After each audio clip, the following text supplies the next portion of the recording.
Hermanos, antes que yo lo olvide, en todas estas clases he olvidado recalcar que si ustedes tienen preguntas pueden hacerlas. Ahora, por lo general, hemos estado tan ajustados de tiempo que no ha habido esa oportunidad, pero si usted tiene una pregunta perfectamente, cuando la clase termina me la puede hacer llegar, me la pueden enviar por correo, me pueden llamar entre semana y yo la puedo tratar en la siguiente clase, si la oportunidad nos está dando de tenerla acá. Pero sepan que toda duda que tengan siempre pueden venir y hacer llegar las inquietudes. La idea es que todos seamos instruidos y que estas clases sean de provecho para nosotros. Entonces sepan que pueden hacer las preguntas. La semana pasada estuvimos viendo acerca de el egoísmo y el dominio propio, o la falta de dominio propio. Nada más quiero repasar las áreas que por lo general nosotros descuidamos. Vimos que descuidamos nuestro control a la hora de comer y beber, que tenemos una falta de dominio en lo que concierne a nuestras emociones, y hoy vamos a ver quizás uno de los casos más comunes con respecto a la ira y el enojo. Y tenemos a veces que tener un dominio sobre el uso de los recursos que el Señor nos da. Esto no solamente para aquellos que han caído en alguna deuda, aunque no deberíamos estar endeudados, porque eso significa que estamos tratando de adquirir más de lo que el Señor nos ha provisto y no estar contento con lo que Él nos ha dado. Y en general con el tiempo y muchas otras cosas. Es decir, nosotros debemos conducirnos como sabios. Y aunque podemos decir que no a lo que nosotros sabemos que es un pecado evidente, por lo general no somos así de estrictos en las cosas que en sí no son pecaminosas. Es decir, es bueno leer, sí, pero si estamos leyendo más allá de tal manera que no estamos cumpliendo otros deberes que tenemos que hacer, no estamos redimiendo bien el tiempo, no estamos siendo sabios, no lo estamos dominando. Está bien hacer ejercicio, sí, pero si estamos dedicando más tiempo al cuidado de nuestro cuerpo que tener tiempo para servir a otros, no estamos teniendo dominio sobre ello y no estamos siendo sabios. Ese es el principio que debe gobernarnos. Por eso cuando llegamos al tema de la ira, debemos empezar primero con lo que es como la antesala, y esto es la impaciencia e irritabilidad. Había una pareja ya mayor, el marido tenía cáncer, y el pastor llegó a visitarlos y les dijo, ¿cómo les ha ido? Y la esposa contestó, bueno, con lo que tiene que ver respecto al cáncer, pues estamos muy bien, eso lo estamos manejando muy bien. Lo que no puedo tolerar es el pecado en nuestras vidas. Y la historia era triste. Bueno, este hombre luego muere tiempo después, porque reflejaba que cuán difícil es para nosotros a veces mostrar una cara con las personas de afuera, pero en el propio hogar los pecados no hacemos el mismo esfuerzo para refrenarlos, para dominarlos, y son precisamente las personas a quienes se supone que deberíamos amar más los que salen lastimados. Y esto es cierto con la impaciencia. ¿Qué es la impaciencia? Aunque las palabras que están ahí son casi sinónimos, vamos a referirnos a la impaciencia como ese sentido de molestia hacia las faltas y fallas de otros. Fallas que no son con intención. Es decir, no es un pecado abierto que están cometiendo contra nosotros. Son simplemente carencias en la persona. No son pecado en sí mismo. Y esta impaciencia por lo general la tendemos a expresar con palabras para humillar a la otra persona o a las personas que son objeto de nuestra impaciencia. Pero veamos, la clave está en eso, que es accidental, no es algo con intención. Por poner un ejemplo, digamos que alguien tiene un problema auditivo, le cuesta escuchar. Eso requiere un ejercicio en el cual usted tiene que decir las cosas de cierta manera, lento, duro, que se entienda. Y la persona, por el mismo problema auditivo, quizás no va a entender. Quizás las primeras veces podemos tener ese cuidado de hablar con esa calma, de hablar con claridad, de hablarle duro para que entienda, pero al tiempo se puede volver algo que ya empieza a cansarnos. Y ahí es donde empieza a mostrarse este pecado. Y empezamos a decirlo con palabras. Es que no entiende. Oye, este problema con esta persona, tengo que hablarle de nuevo. Y ahí se está mostrando impaciencia. Aunque no se lo diga directamente, si usted lo está albergando en su corazón. Lo mismo qué sé yo, a veces hay una tendencia en una pareja, hay uno que se alista rápido, pronto, que usted ve en 5 minutos está listo para salir, la otra persona no, necesita media hora, 40 minutos, 1 hora, y la otra persona va a ser probada en eso. Como, tenemos que salir, tenemos que irnos, ¿por qué no puedes alistarte más pronto? Tenías que... Y empieza a mostrarse en nuestro carácter, y empezamos a expresarlo de forma que hiere, no lo guardamos. ¿Y todo por qué? Porque sencillamente alguien no cumple la expectativa que nosotros tenemos de ellos, o la expectativa que nosotros esperamos de las personas. Otro ejemplo, a veces uno puede tener la calma y el cuidado para explicarle algo a alguien, por lo general de afuera. Esto se hace así, de esta manera, usted se lo dice con ese tono, afable, apacible, tiene que hacerlo de esta manera. No entendió, no hay problema, yo le vuelvo a explicar. Pero viene alguien más cercano a nosotros, nos hace la misma pregunta y nosotros esperamos que con la primera explicación comprenda y lo haga correctamente. Y viene la segunda vez, pero ¿cómo? ¿No entendió? Se le cuesta, es tonto. Palabras que hieren, impaciencia, un pecado que no lo estamos refrenando como debemos. Y de nuevo, las personas que se supone que más debemos apreciar y estimar en nuestra vida son las que salen lastimadas por ellas. Y veamos, no es la falta de audición, no es el que la persona necesite tiempo para alistarse, no es que la persona necesite más tiempo para aprender a hacer algo, lo que nos hace impacientes. Eso simplemente son circunstancias que se presentan para mostrar lo que está en nuestros corazones, porque al final de cuentas es lo que sale de nuestro corazón, lo que nos contamina. Esa impaciencia está en nuestro ser, no está en la persona, no está en la circunstancia. Eso simplemente provee la ocasión para que se muestre.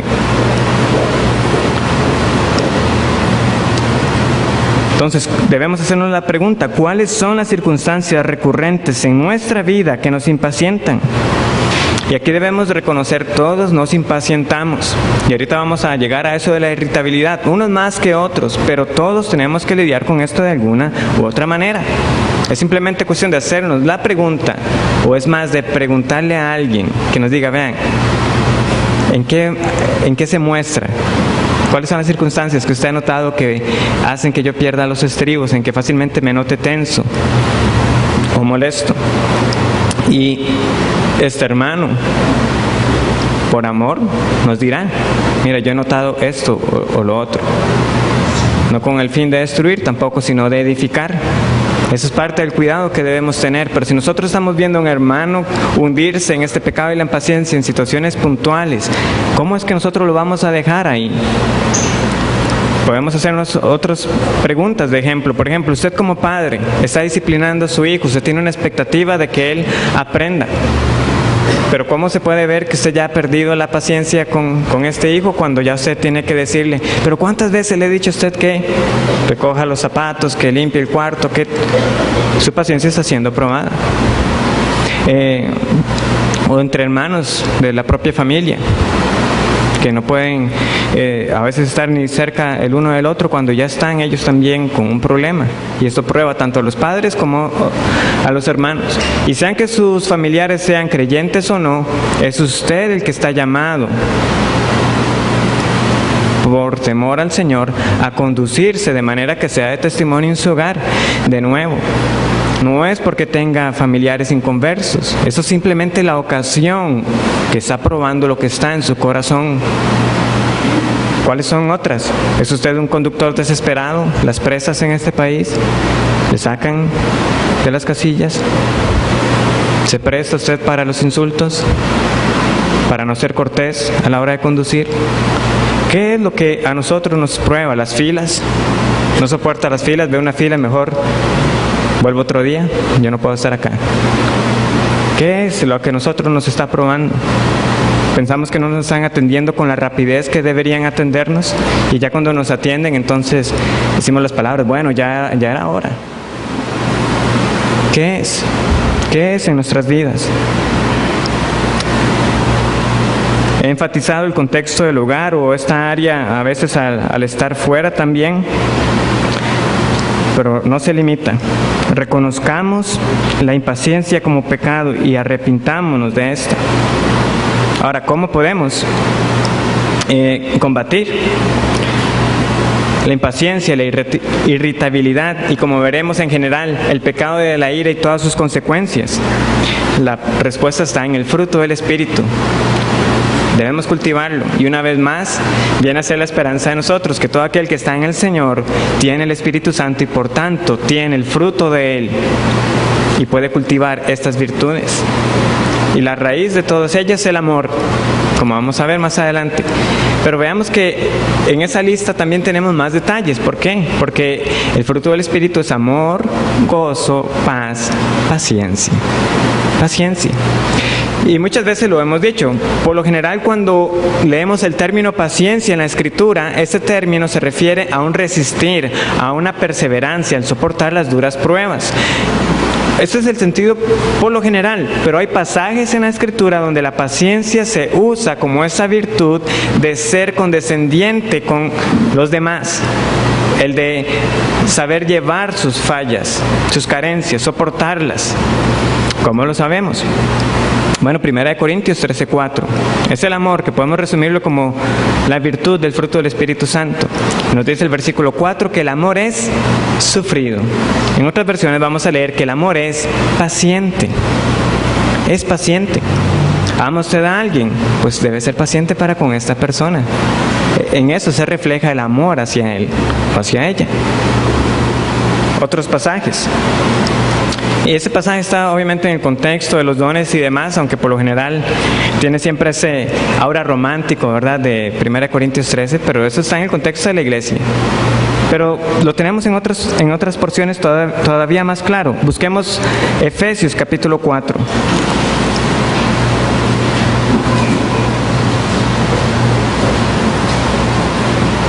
Estas son las palabras inspiradas por el Espíritu Santo que escribe Pablo a la iglesia que está en Éfeso. Dice: yo pues, preso en el Señor, os ruego que andéis como es digno de la vocación con que fuisteis llamados. ¿Cómo es andar dignos de la vocación con la que fuimos llamados? Es decir, si el Señor nos ha apartado del reino de las tinieblas a la luz, ¿cómo es andar digno de ese llamamiento eficaz con el cual Él nos atrajo hacia Él? Con toda humildad y mansedumbre, soportándoos con paciencia los unos a los otros. ¿En qué? En amor. El amor, de nuevo, como la virtud principal que se refleja en poder soportar a otros con paciencia. Eso es digno. Eso es andar digno del llamado. Eso es lo que es testimonio al mundo. Pero ¿cómo es que este grupo tan diverso de personas de distintos contextos, hombres, mujeres, mayores, niños, gente de clase media, clase baja, de diferentes profesiones, cómo es que pueden estar todos juntos, reunidos y amarse los unos a los otros? Bueno, porque el Señor nos ha llamado. Esa es la razón, porque nos une un mismo Señor y Salvador. Pero el ejemplo para que sea notorio a las personas es en esta humildad, en esta mansedumbre, en esta paciencia los unos para con nosotros. Es una extensión del mandamiento que el Señor Jesucristo nos dio. En eso conocerán que son mis discípulos, en su amor los unos por los otros. ¿Y cómo se aplica eso en la vida real? Bueno, aquí tenemos una aplicación: siendo pacientes, no desesperándome con una persona simplemente porque no está cumpliendo la expectativa que yo tenía, de que necesita más tiempo para aprender, de que necesita más tiempo para ciertas cosas. Y uno se pregunta, ¿puedo tolerar esto? ¿Puedo soportarlo? Sí. Bueno, entonces, ¿para qué voy a impacientarme? Porque así como yo debo ser paciente para con otros, definitivamente muchos tienen que ser pacientes también para conmigo. ¿O es que nadie necesita ser paciente con uno? No, lo necesitan. Pero hacemos como queremos que nos sea hecho. Colosenses capítulo 3, unas páginas más adelante. Efesios, Filipenses, Colosenses, llegamos al capítulo 3. texto que ya hemos leído en otras ocasiones. Versículo 12. Vestíos pues como escogidos de Dios. Suena parecido, como digno del llamamiento. Ahora aquí como escogidos de Dios, santos y amados, de entrañable misericordia, de benignidad, de humildad, de mansedumbre, de paciencia. Y vean lo que sigue después de la palabra. De paciencia, ¿cómo? Soportándoos unos a otros y perdonándoos unos a otros si alguno tuviere queja contra otro. De la manera que Cristo os perdonó, así también hacedlo vosotros. Y una vez más, ¿qué es lo que engloba todo esto? Versículo 14, y sobre todas estas cosas, vestíos de amor, que es el vínculo perfecto. De paciencia, ¿cómo? Soportándoos unos a otros. Perdonándoos unos a otros si alguno tuviera queja uno contra otro. Definitivamente voy yo a empeñarme en molestarme, en ser impaciente con una persona por algo, por esta situación menor. ¿Vale la pena traer esta división al cuerpo de Cristo, esta amargura a mi corazón? No es algo que puedo perdonar. De la manera que Cristo os perdonó, perdonen ustedes también. Muchas veces orando por esa persona también cambia nuestra actitud hacia ella, y es también un gesto de amor.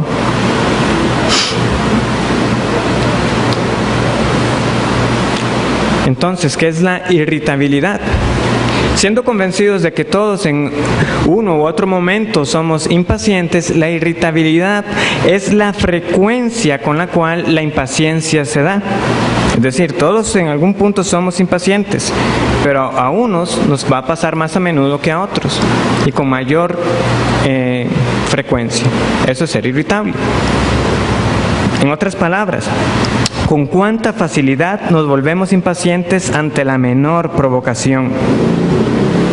¿Quiere saber usted cuál es un triste indicador de que está siendo irritable? En el momento que las personas sienten que deben caminar, figurativamente hablando, de puntillas cuando están pasando por donde uno. Uy, ahí está. Mejor no digo mucho, mejor no hago mucho, porque sé que con la menor provocación voy a provocar una mala mirada de él, un mal gesto, una palabra hiriente. Y si alguien se siente así respecto a nosotros, hermanos, es triste. Y ese es un indicador de que nuestra impaciencia ha llegado al punto de que las personas sienten que no pueden estar cerca de nosotros. Y si usted se está sintiendo así respecto a una persona, pregúntese si realmente es por causa de esto y si es un pecado que habría que confrontar con él. ¿Está usted molesto con algo, con alguien casi todo el tiempo? Es otra pregunta. ¿Está molesto con algo, con alguien casi todo el tiempo? Lo más probable es que debamos aprender a pasar por alto estas acciones que son sin intención. Lo más probable no es que la persona vaya a cambiar, sino que sea uno el que deba aprender a perdonarlo.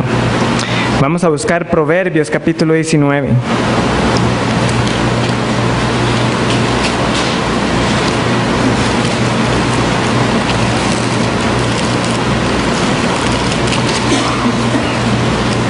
Proverbios 19:11 dice: la cordura del hombre detiene su furor, y su honra es pasar por alto la ofensa. La cordura del hombre detiene su furor, y su honra es pasar por alto la ofensa. Esa es. No se empeña en justificar su causa, en manifestar a todos que ha sido ofendido. No, él puede pasarlo por alto. Él puede detener su furor. Aunque el Señor nos conceda eso. ¿Y cómo es de nuevo la sombrilla de esta virtud del fruto del Espíritu Santo que nos capacita? El amor. Primera de Pedro 4:8 lo dice muy claramente, un texto muy conocido. Y ante todo, tened entre vosotros ferviente amor, o amor fraternal, ferviente amor, porque el amor cubrirá multitud de pecados. No que cubrirá todo pecado, pero cubrirá la multitud de ellos. Y en general, todas aquellas ofensas menores que en efecto podemos pasar por alto. No, el amor no es que se hace, por decir una expresión popular, el loco con el pecado, no es eso no es amor, pero que en general puede perdonar todas esas ofensas menores contra uno. Descubre, no hay problema, usted es mi hermano en la fe, Cristo pagó por usted, como así pagó por mí, ¿cómo no voy a amar a otro que está en la fe? Ahora, claramente esto no es exclusivo solamente entre hermanos. Hago el énfasis entre hermanos porque somos los que estamos llamados a ser el ejemplo en esto. En esto conocerán que son mis discípulos. Pero nosotros debemos amar al prójimo como uno mismo. Y una vez más, amar al prójimo, como hemos visto, debería reflejarse también en ser pacientes para con ellos. Es decir, debemos ser pacientes para con todos. Sí, una demanda difícil. Por eso es que necesitamos la gracia del Señor para cumplirlo. Pero alguno dirá, Ronnie, pero es que realmente fui humillado, fui criticado, ¿qué puedo hacer? Bueno, lo primero que no debemos hacer, la forma no bíblica de corresponder con esto es responder de la misma manera. Porque en el momento que usted se encuentre con una persona que también, cuando se siente ofendida, lo que hace es humillar con sus palabras, usted va a iniciar una guerra con él. Y van a empezar a intercambiar insultos. Y esa no es la forma de resolver estas situaciones. Tampoco es bíblico que usted entonces se lo guarde para sí. Pasar por alto, que esto quede bien claro, pasar por alto no es que usted no dice nada, pero lo alberga en su corazón. Me hizo tal cosa. Y se lo va a dejar ahí y lo va a empezar a alimentar y alimentar. Cuando usted va a ver, eso va a ser una amargura y un resentimiento, una hostilidad que está haciendo crecer en su corazón. Eso no es pasar por alto. Eso no es lo que significa. Por tanto, esa no es la forma bíblica de resolverlo. Es una maleza de la ira, como vamos a ver más adelante. Las opciones bíblicas que tenemos es, en primer lugar, seguir el ejemplo del Señor Jesucristo. Primera de Pedro 2:23, quien cuando le maldecían no respondía con maldición. ¿Ha sido usted humillado o criticado? No responda de la misma manera. En cambio, encomiende la causa al que juzga justamente. Y perdonen su corazón, no lo alberguen. Y en segundo lugar, podemos confrontar a la persona. Es decir, si esta acción, si esa expresión o lo que sea que en esta persona está causando o está haciendo la ocasión, como hemos dicho, para que mi impaciencia e irritabilidad se manifieste y realmente está haciendo un tropiezo para mí, pues yo debo buscar a la persona entonces. Esa es la forma bíblica como nosotros tenemos de resolver las diferencias. Búsquenlo, pero búsquelo no en el calor del momento, no lo busque con el fin de simplemente decirle, vea usted en esto y esto. No, perdonen su corazón, búsquelo y resuélvanlo. Y resuélvanlo con el propósito de que la relación se vea fortalecida. Ese es el propósito siempre que uno va a buscar a un hermano para resolver la diferencia. No es como le voy a decir las verdades que necesita escuchar y luego nunca más voy a tratar con él. Eso no es resolver un conflicto bíblicamente. El propósito es que la relación sea fortalecida, de que ustedes puedan ser ahora mucho más cercanos de lo que eran antes de haber hablado. Si ese es el propósito, ese es el momento para entonces ir a resolver esa diferencia. Y de esta manera ya no vamos a tener que estar lidiando con esa situación que nos impacienta, porque una de dos, o nos daremos cuenta de que era algo que o la persona necesitaba al tanto que estaba haciendo de tropiezo para mí, o es algo que la persona va a poder cambiar. Y yo voy a poder tener esa paz en mi corazón de que he amado a mi hermano al tolerar, al poder soportar y al poder resolver la diferencia. Con esto llegamos a la ira, que podemos decir que esto de la impaciencia y la irritabilidad es como el portillo para una emoción todavía más fuerte. Un autor ha escrito que la ira es un problema universal, está prevalente en cada cultura, en cada generación. Nadie está aislado de su presencia o es inmune a su veneno. Ha impregnado a cada persona y dañado nuestras relaciones más cercanas. La ira es parte de nuestra caída fábrica humana.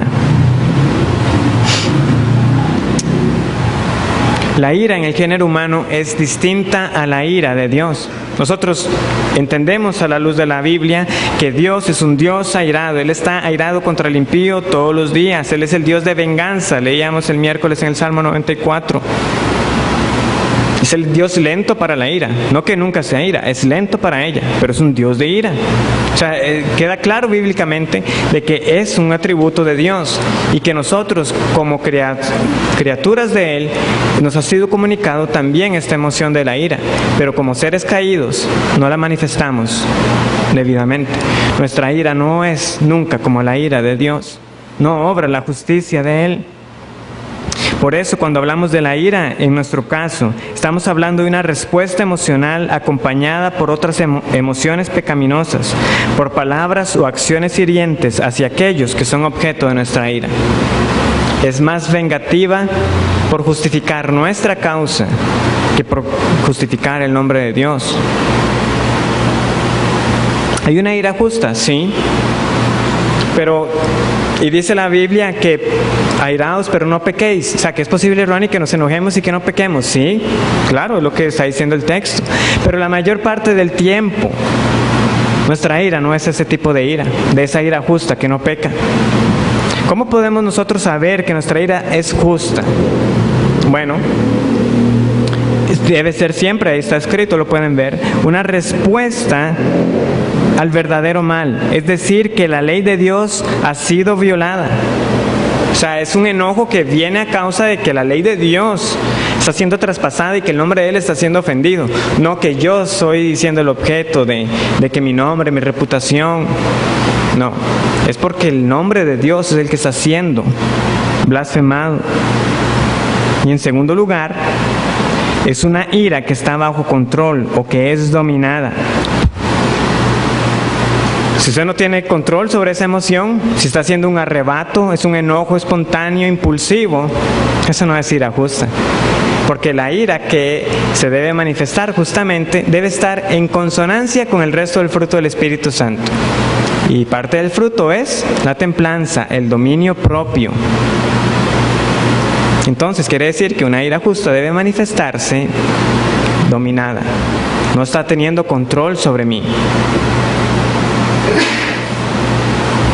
Si alguno de ustedes ha escuchado al pastor Sugel Michelén, que estará con nosotros en diciembre, él suele compartir una historia de un hombre que estaba tan enojado con su esposa que él temía que algo iba a pasar.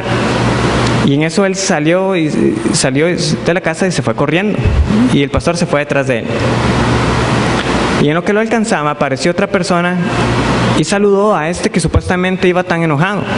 Y donde lo saluda, él dice, ¿y cómo está? Y entonces él va y lo confronta de una vez. ¿Vio lo que acaba de pasar? Y me dice, ¿qué? Y usted estaba enojado con su esposa. Y viene esta otra persona y lo saluda y usted lo saluda de buena manera. Entonces quiere decir que usted sí tiene control sobre esa emoción. Lo que pasa es que usted no quiso ejercer ese control sobre ella. Muchas veces nosotros hacemos algo parecido. Otro ejemplo, están con una discusión acalorada, o sea, está realmente molesto, o ya sea solo y sentado y está pecando con este enojo pecaminoso, y alguien lo llama por teléfono y usted contesta, ¿cómo está? ¿En qué puedo ayudarle? Podemos ejercer control sobre él. Lo que pasa es que hemos cedido al pecado y no estamos viendo lo pecaminoso de esta emoción y de que lleva a otros pecados peores, y que estamos justificando nuestra causa, que si nos preguntaran, claro que tengo motivos para estar enojado, ¿cómo no? Vea, si me pasó esto, me dijo esto, además pasó esto otro. Tenemos todo un arsenal de excusas para decir que nuestra ira está siendo justa y correcta, cuando la mayor parte del tiempo no es el caso. Aclaro también que es un tema muy amplio, y que aquí no estamos tratando ese tema de la ira, como en el primer ejemplo que puse, en el cual usted pierde a tal punto el control sobre esta emoción que usted llega a agredir o a ser violento. Si está siendo el caso con usted, usted necesita consejería bíblica inmediatamente. Estamos hablando de una emoción pecaminosa que no ha llegado a ese punto y que aún así nosotros pecamos con ella. Pero si está siendo el caso con usted, usted necesita ayuda inmediata. Y igual como dijimos con la impaciencia, No es que alguien nos hace enojar o es que una circunstancia nos hace enojar. Es simplemente una ocasión que está mostrando lo que está en nuestro corazón. O sea, eso está en su corazón. Usted es una persona irada, yo soy una persona irada. Y lo que pasa es que esa circunstancia está siendo la oportunidad para que se muestre. Eso debemos tenerlo claro. Porque muchas veces cuando hacemos el examen, de inmediato lo que nosotros buscamos es culpar a la otra parte. No, es que fulanito hizo tal y por eso me enojé. No, usted se enojó porque eso está en su corazón. Ahora vamos a ver la ocasión, que fue lo que disparó el enojo. Y debemos hacernos las preguntas, ¿qué es en nosotros? Aquí simplemente son unos cuantos casos, pero cada uno debe evaluar su vida. ¿Y qué es lo que nos provoca el enojo? ¿Es porque alguien nos trató desconsideradamente? ¿Alguien inició un chisme o nos difamó y nuestra reputación está entredicha? ¿O porque alguien se comprometió a hacer algo o llegar a cierta hora y no llegó a esa hora o no hizo lo que cumplió? Ciertamente esa persona sí ha pecado por no cumplir su palabra. Pero voy a enojarme a tal punto con ella de que yo no voy a seguir tratando con él o voy a sostener este resentimiento por mucho tiempo. Simplemente porque algo no acontece como queremos. Ya vimos que esto nos devuelve al inicio cuando tratábamos la soberanía de Dios en las circunstancias de Él y la frustración. Cuando yo me molesto, cuando me enojo, porque algo no sucede como yo quiero, eso es decir, Señor, tú te has equivocado en tu providencia, tú has determinado circunstancias que no debían ser y yo sé mejor que tú. Nos enojamos ante el enojo de alguien más. Lamentablemente es una emoción que contamina a otros. Y usted puede ver entonces a alguien que está exaltado de ánimo y si le dice algo, usted también se exalta. ¿Qué lo hace enojar? Vamos a 1 de Pedro, capítulo 2, versículos 18 al 20.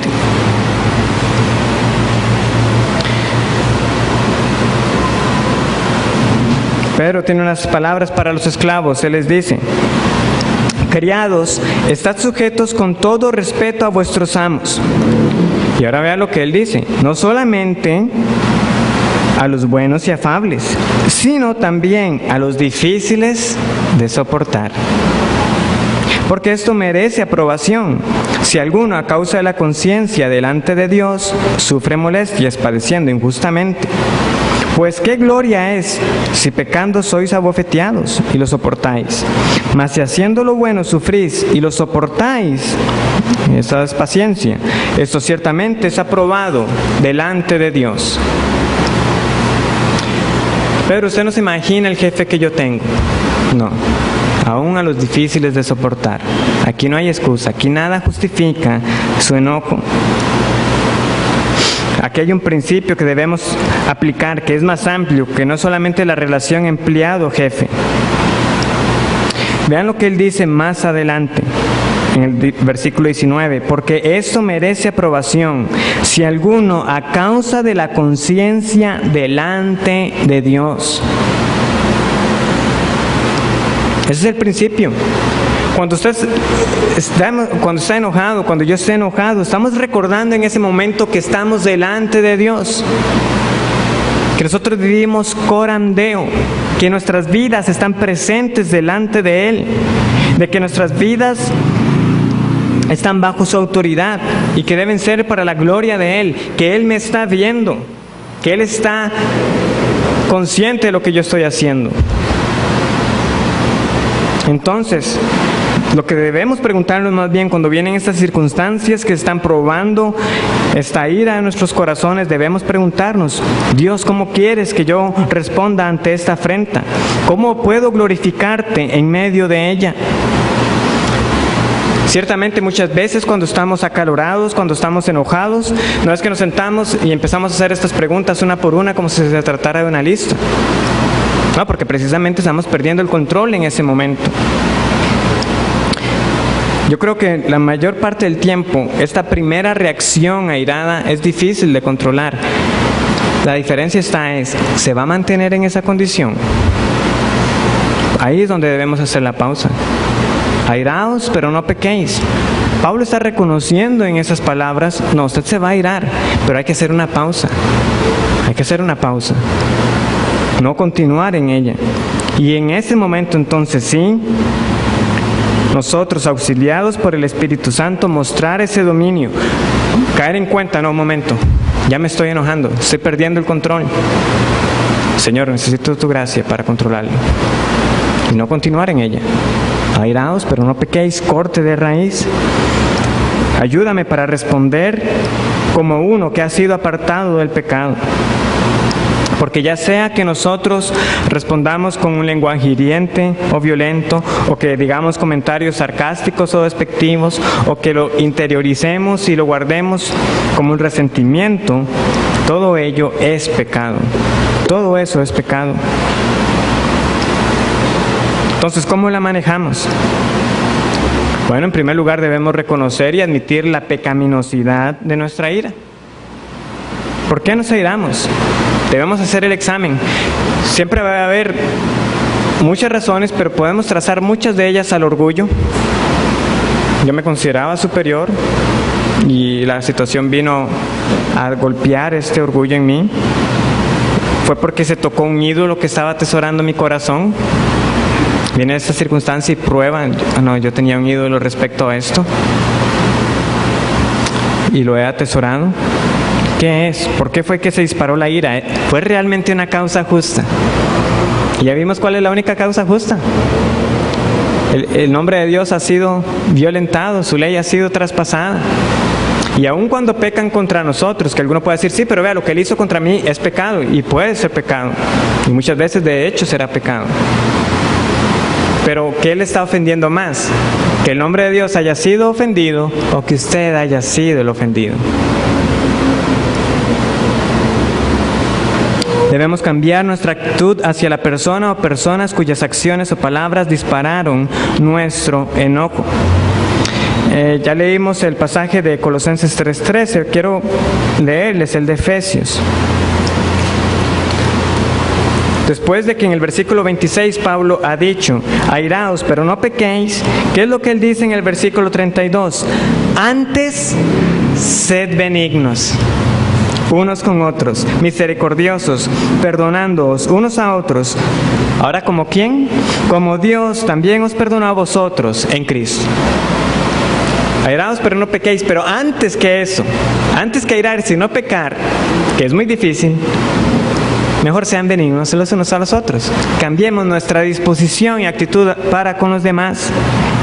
En tercer lugar, pedir perdón. Hay que pedir perdón. Cuando en nuestra ira he herido a alguien, lo he lastimado. En cuarto lugar, debemos llevar nuestra ira a Dios. Debemos llevarla. Debemos acudir a su soberanía, en especial cuando hay personas que sí están buscando nuestro mal o que sí nos han ofendido. Yo tengo que ir a Él y decir, Señor, ayúdame. ¿Por qué esta situación que tú estás permitiendo? Esta persona que está buscando el mal contra mí. Por último, en este apartado de la ira, está la ira hacia Dios. Una persona decía, muchas veces he sentido que Dios me ha bofeteado justo cuando buscaba depender de Él. O esta frase que está ahí proyectada. Después de todo lo que hizo para Dios, esto es todo lo que obtiene. Eso lo decía un hijo respecto a su madre que moría de cáncer. Y él dijo esto, parece que todo el servicio, todos estos años para con Dios, y así es como Él le paga. Situaciones difíciles que a veces vienen en nuestras vidas. Y como creyentes debemos admitir que nos hemos airado incluso contra Dios mismo. Que hemos tenido esa osadía de estar molestos, enojados por lo que Él ha permitido y lo hemos albergado en nuestro corazón. Algunos consejeros superficiales dirán, sí, no, tranquilo, está bien enojarse con Dios, deje esa emoción salir. Él es Dios, Él lo entiende. No, nunca está en lo correcto el enojarse contra Dios. Nunca, es pecado. Es un juicio moral contra Dios mismo, es acusarlo de decirle: Dios, tú me has hecho mal y tú has pecado contra mí al descuidarme o al tratarme injustamente. Yo merezco mejor y yo sé mejor. Eso es lo que estamos diciendo con nuestra ira. Y todos como creyentes podemos llegar a tener estos momentos contra Él.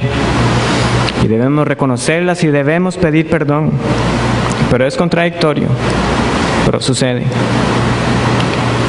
Los que antes éramos enemigos y que en ese tiempo a veces no nos reconocíamos como enemigos de Dios, ahora siendo de Él, esperamos un trato diferente o una expectativa diferente de lo que significa ser hijo de Él y nos enojamos.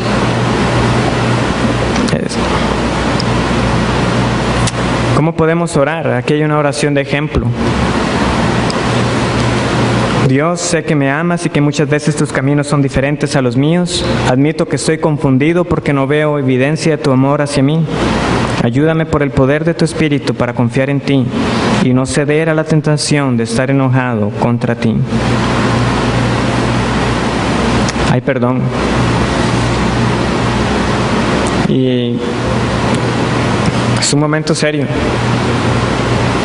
pero debemos abrazar entonces el perdón que hay en el Evangelio por la obra del Señor Jesús, de que Dios nos ha perdonado también de este pecado contra Él. Pero hermanos, no debemos permitirlo en nuestra vida, debemos cortarlo de raíz.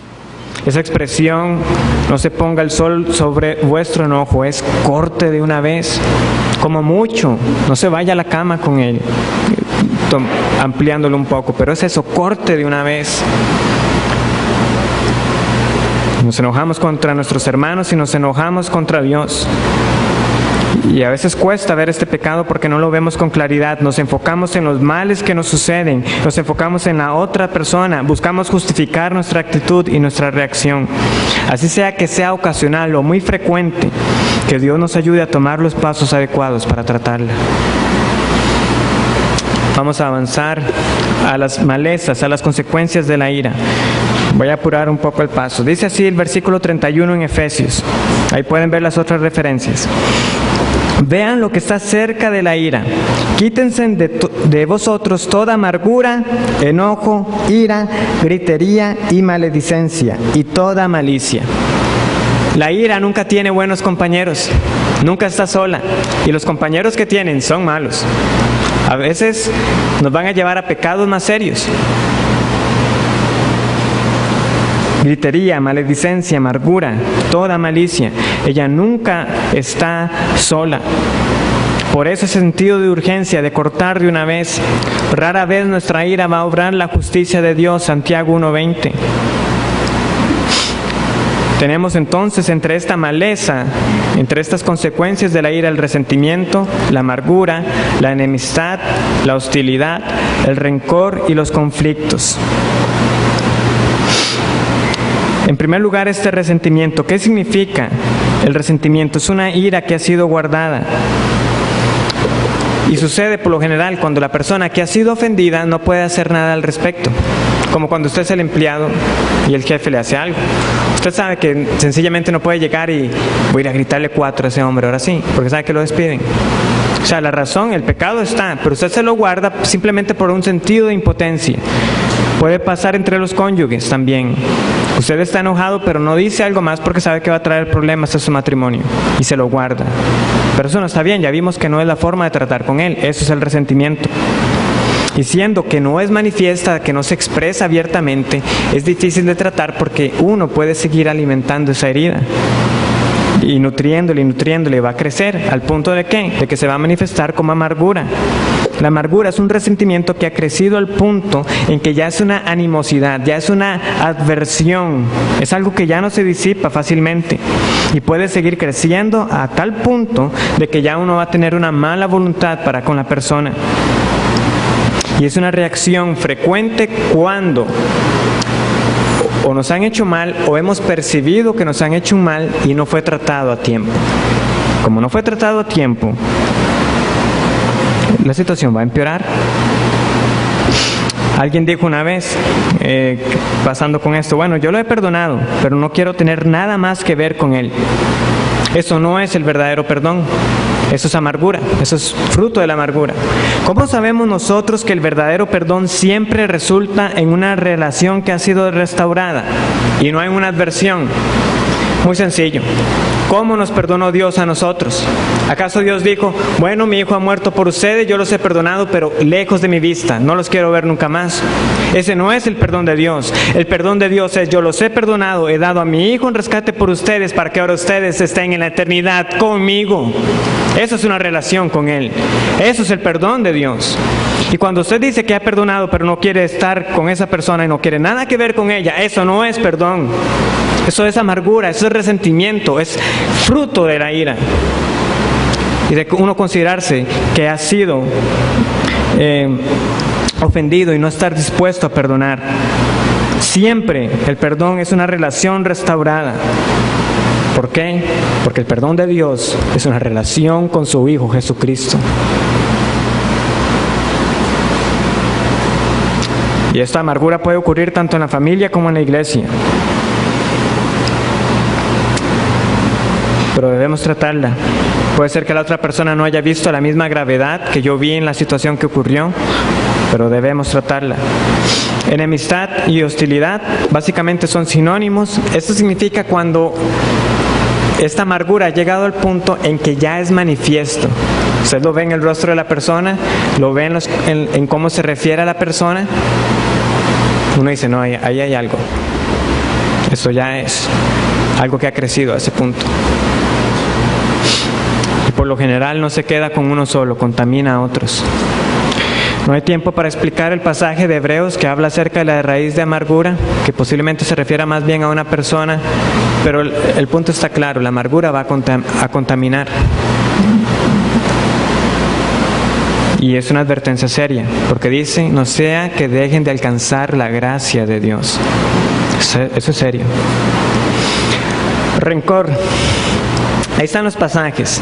La idea en Génesis 50:15, por ejemplo, es que los hermanos de José dicen, digámosle a José que nuestro padre le dijo que nos perdonara. ¿Por qué? Porque ellos sentían de que él todavía tenía un aborrecimiento para con ellos y que los iba a castigar.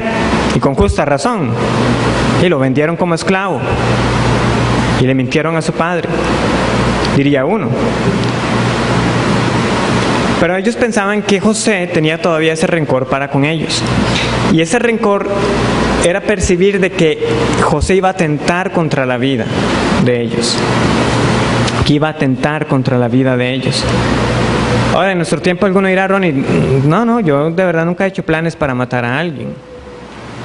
No es necesariamente que el rencor se manifiesta siempre de esa manera. Lo que está queriendo dar a entender es que puede llegar a ese punto. Pero muchos de nosotros hemos pecado, que si bien no vamos a buscar una ocasión contra la persona, en nuestras mentes recreamos una venganza, una forma de desquitarnos, o deseando que le pase algo a una persona. Y no solamente eso, es que lo disfrutamos perversamente. Qué rico que le pasó. Rencor, ira, pecado. Tenemos que arrepentirnos. Esa no puede ser la expresión que salga de nuestro corazón. Y aún así, hay que admitir que somos culpables de ello.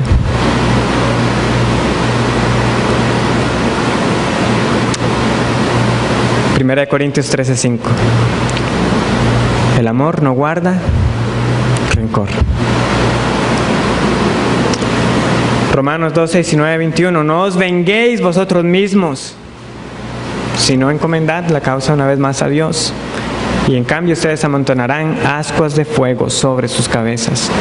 No seas vencido de lo malo, sino vence con el bien el mal.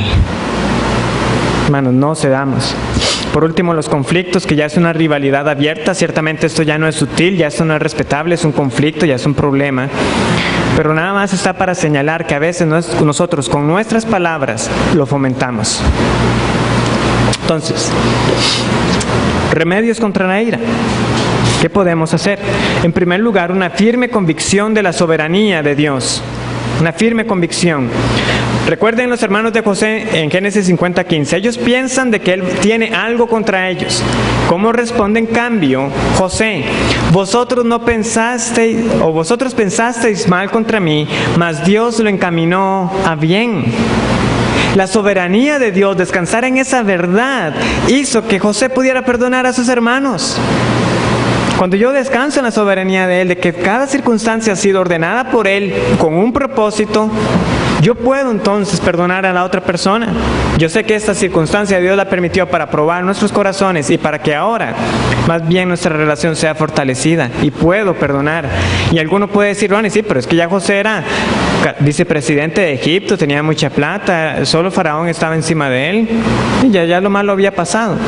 No, es que la Biblia no nos dice que él haya albergado amargura en su corazón en ningún momento, aun cuando la situación se puso todavía peor. Recuerden que llegó a caer en la cárcel acusado injustamente y la Biblia no nos dice que él estuviera con rencor en su corazón. Este perdón vino por un entendimiento de que su vida estaba en las manos de un Dios soberano. En segundo lugar, una búsqueda diligente del amor fraternal. Ya vimos, 1 Pedro 4:8, el amor cubrirá multitud de faltas. Pero debemos buscarlo con diligencia, porque ese pasaje dice ferviente amor. Eso no es un amor tibio, no, es con fervor. Usted lo busca, usted quiere cada oportunidad para mostrar el amor a sus hermanos. Y cuando estemos ocupados en mostrar el amor los unos para con los otros, no va a haber espacio para la rencilla.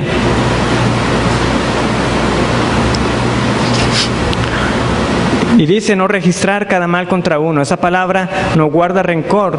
En algunas traducciones es alguien que está llevando registro. Día tal me hizo esto, día tal me hizo esto, día tal. No guarda, no lo guardamos. Perdonar no es que lo borramos de nuestra memoria. Eso no es así. Es sencillamente que no lo estamos trayendo constantemente. ¿Tenía pregunta? ¿Qué pasa? No, con este versículo que cubre multitud de pecados, ese es el entendido. Dios no perdonó los pecados de sus hijos.